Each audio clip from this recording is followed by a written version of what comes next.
മാമാങ്കം. ചാവേറുകളുടെ ചരിത്രം. ചരിത്രം. രചന വി ഹരിദാസ്. ശബ്ദം നൽകുന്നത് Albert M John. Production copyright Storytel and DC books 2021, a DC books production. അധ്യായം 1. ചത്തും കൊന്നുമുള്ള ആഘോഷം. 12-ാം നൂറ്റാണ്ടിൽ ചേര രാജാക്കന്മാരായ പെരുമാക്കന്മാരുടെ ശക്തിക്ഷയത്തോടെയാണ് സാമൂതിരി ഉൾപ്പെടെയുള്ള മുൻകാല നാടുടയവർമാർ സ്വരൂപികളെന്ന നിലയിൽ സ്വതന്ത്ര ഭരണാധികാരികളായത്. ഏറനാടുടയവർ എന്ന നിലയിൽ നിന്ന് കുന്നല കോനാതിരി എന്ന മലയാളത്തിന്റെ രാജാവെന്ന പകിട്ടാർന്ന പദവിനാമത്തിലേക്ക് സാമൂതിരി ഉയർന്നു. കേരളോൽപ്പത്തി ഐതിഹ്യപ്രകാരം അവസാനത്തെ ചേര രാജാവായ ചേരമാൻ പെരുമാൾ തന്റെ കീഴിലെ നാടുകളെയെല്ലാം ഓരോ നാടുടയവർ അഥവാ നാടുവാഴിക്കായി പകുത്തു നൽകി ഇസ്ലാം മതം സ്വീകരിച്ച് മക്കയിലേക്ക് കപ്പൽ കയറി. സാമൂതിരിയുടെ വംശസ്ഥാപകന്മാരായ മാനിച്ചനും വിക്കിരനും ഒടുവിലാണ് ചേരമാൻ പെരുമാളെ കാണാനെത്തിയത്. അവർ പെരുമാൾക്ക് വേണ്ടി മുമ്പ് ഒരു യുദ്ധം ജയിച്ച വീരന്മാരാണ്. അവരെ കണ്ട് വിഷമത്തോടെ ചേരമാൻ പെരുമാൾ പറഞ്ഞു, രാജ്യമെല്ലാം പകുത്തു കൊടുത്തു കഴിഞ്ഞല്ലോ. ഇനി കോഴി കൂവിയാൽ കേൾക്കുന്ന ദൂരമുള്ള ദേശവും ചുള്ളിക്കാടും മാത്രമേ അവശേഷിക്കുന്നുള്ളൂ. അത് പെരുമാൾ അവർക്ക് നൽകി. പെരുമാൾ തന്റെ വാളും അവർക്ക് നൽകി. നിങ്ങൾ ചത്തും കൊന്നും അടക്കിക്കൊള്ളുക എന്ന് അനുഗ്രഹിച്ചു. നെടിയിരിപ്പ് സ്വരൂപം എന്നറിയപ്പെട്ട സാമൂതിരി വംശം നിരന്തരമായ ആക്രമണങ്ങളിലൂടെ ചെറിയൊരു ദേശത്തുനിന്ന് മലബാറിലെ പ്രമുഖ അധികാര കേന്ദ്രമായിത്തീരുന്നതിന്റെ കഥകൾ കേരളോൽപ്പത്തിയിൽ കാണാം. കോഴിക്കോട്ട് നിന്ന് തെക്കോട്ട് സ്ഥലങ്ങൾ പിടിച്ചടക്കിയാണ് സാമൂതിരി തിരുനാവായ സ്വന്തമാക്കി മാമാങ്കത്തിന്റെ അധ്യക്ഷസ്ഥാനം നേടിയത്. പ്രസ്തുത പ്രദേശം വള്ളുവനാടിന്റെ അധികാരിയായ വള്ളുവ കോനാതിരിയുടെ അധീനതയിലുള്ളതായിരുന്നു.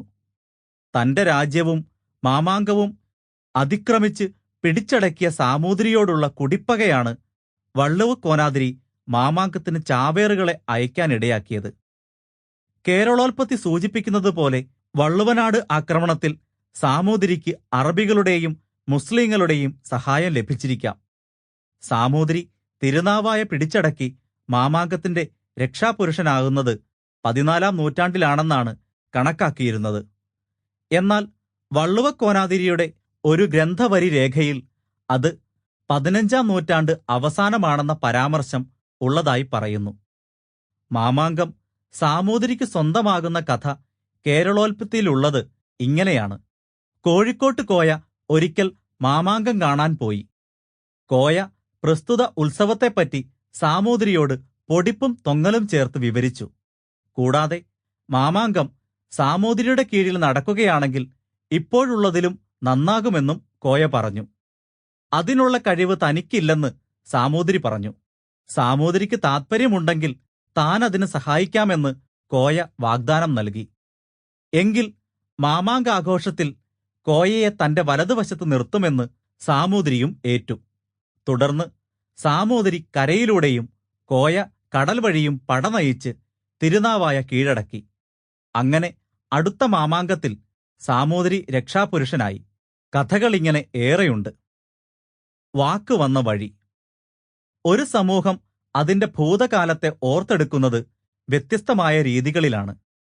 മാമാങ്കാഘോഷവും ചാവേർ മരണവും നിലച്ച് 2.5 നൂറ്റാണ്ടിന് ശേഷവും മാമാങ്കവും ചാവേറും മലയാളികളുടെ ഓർമ്മയിൽ സജീവമായി നിലനിൽക്കുന്നത് ജനമനസ്സിൽ അവശേഷിച്ച അദ്ഭുതാദരങ്ങൾ കൊണ്ടാണ്.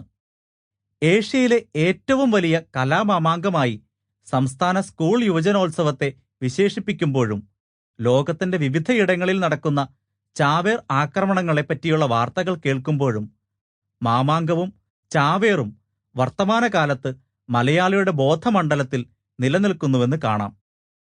ഇന്നത്തെ മലപ്പുറം ജില്ലയിൽ തിരൂരിനടുത്തുള്ള തിരുനാവായയിൽ വെച്ച് നൂറ്റാണ്ടുകളോളം നിലനിന്ന 30 ദിവസത്തെ ഉത്സവമാണ് മാമാങ്കമെന്ന് അറിയാവുന്നവർ ആകണമെന്നില്ല മേൽപ്പറഞ്ഞ കലാമാമാങ്കത്തെപ്പറ്റിയുള്ള വിവരണം പറയുന്നവരും എഴുതുന്നവരും കേൾക്കുന്നവരും വായിക്കുന്നവരും. തിരുനാവായ മണൽപ്പുറത്ത് നൂറ്റാണ്ടുകളോളം നടന്ന മാമാങ്കത്തിന്റെ Sample complete. Ready to continue?